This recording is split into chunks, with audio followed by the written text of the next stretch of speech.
Good morning, my name is Denise and today we're going to do a Dark Dreams tour.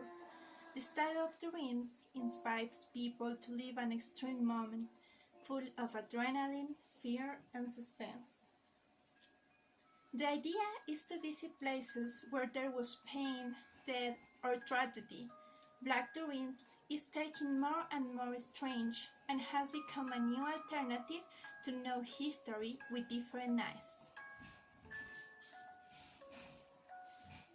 The first point of our tour will be the San Diego Cemetery, where there are legends of ghosts, myths, and stories with which the Quito tradition has surrounded the memory of their dead. These are revived during the celebration of the Day of the Dead, and to represent this, we will have traditional characters who tell those stories in the cemetery, in the historic center of Ecuadorian capital.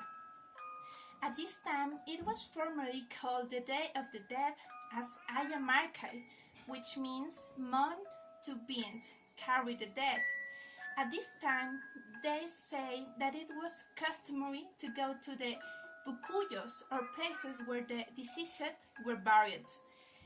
There they were dug up, taken out, taken to the rivers, washed, and after that they were put on litters and they were made to take them as kind of procession through the town. Then they were taken back to the pucuyos where they were buried at this time. The San Diego Cemetery is a post-colonial setting. It is inaugurated in 1872, which takes the form of city to scale, with avenues, roundabouts, corridors, and streets around graves adorned for the most part by statues reminiscent of 18th century Europe. Before, people spent long hours talking about death, how to treat the dead, where to bury, how to dress, how to be veiled. Everything was very important to prepare for that occasion. If a child was born, it was not so important. Death was a momentous act.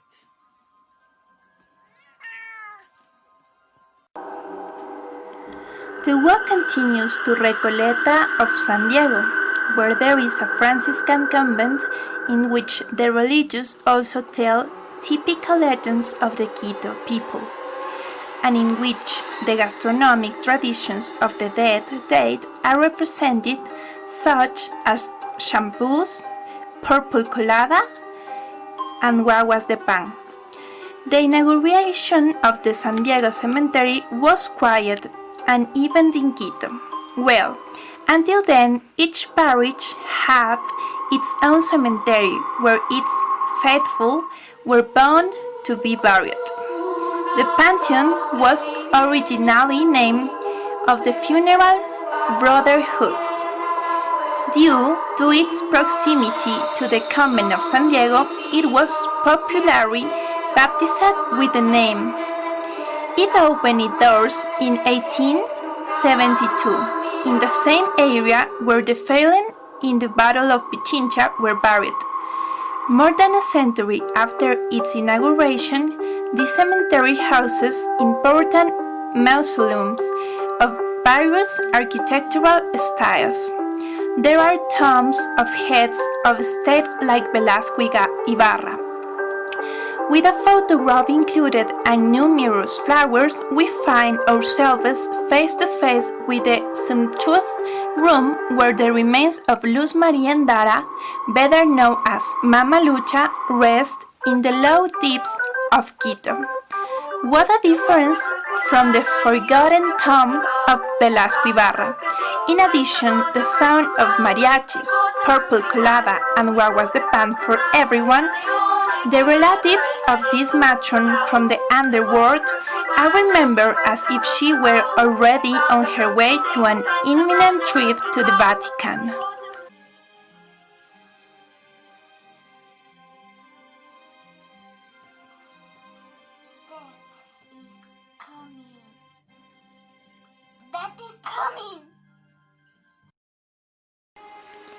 The second stop will be in the castle of the Gringo Loco.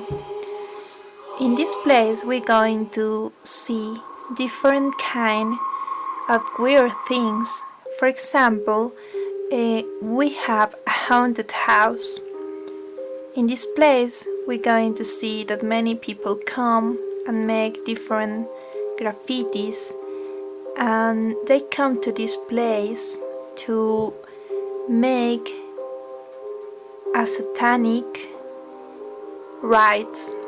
So it's a really heavy place. It's really dark place, and you can see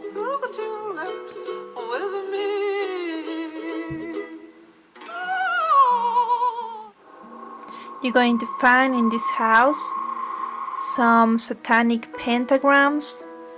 You can see that in this house the people come to make fire, maybe to stay it at night, to do different kind of rites, to make occultism, and we can see that people just leave things in here.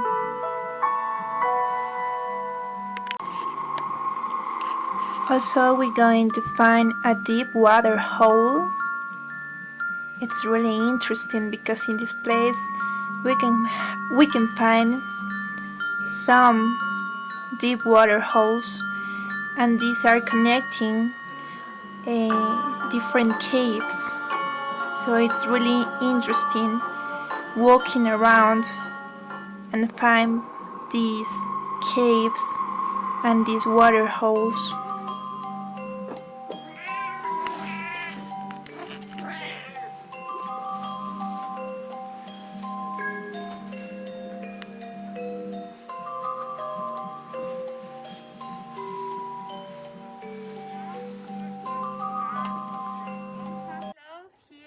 We are in the entrance of one of the tunnels. This tunnel is really heavy and creepy because sometimes some people pass away in this tunnel. So we're going to go in and look around. We're going to see what we found. Entering these caves was a really scary moment, because how you can see, it's really dark inside.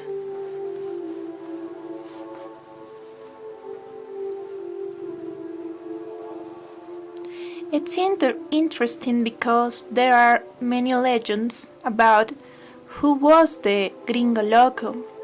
Actually, the real story says that this man came from France because he was running out of the war.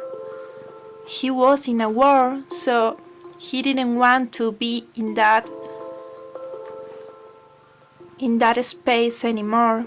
So he came to Ecuador, and he really loved castles.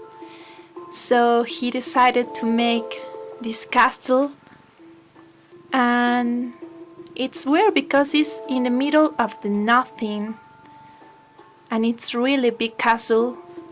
And how you can see, there are too many caves in the castle. So one of the legends says that her wife and her daughter dies in these caves because they cannot breathe anymore, because this is really small caves, really dark.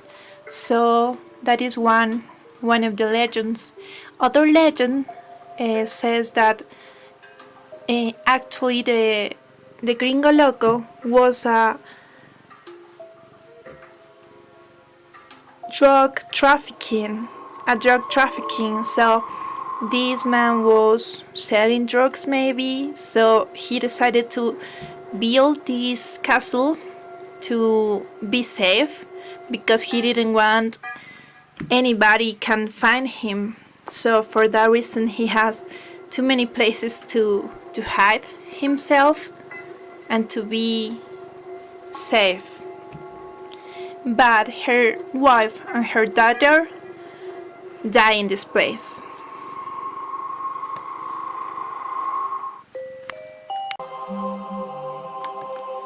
So if we think about that, if the daughter and the wife dies, it's really hard. So that is the reason because of Gringo Loco becomes a crazy man, a madman.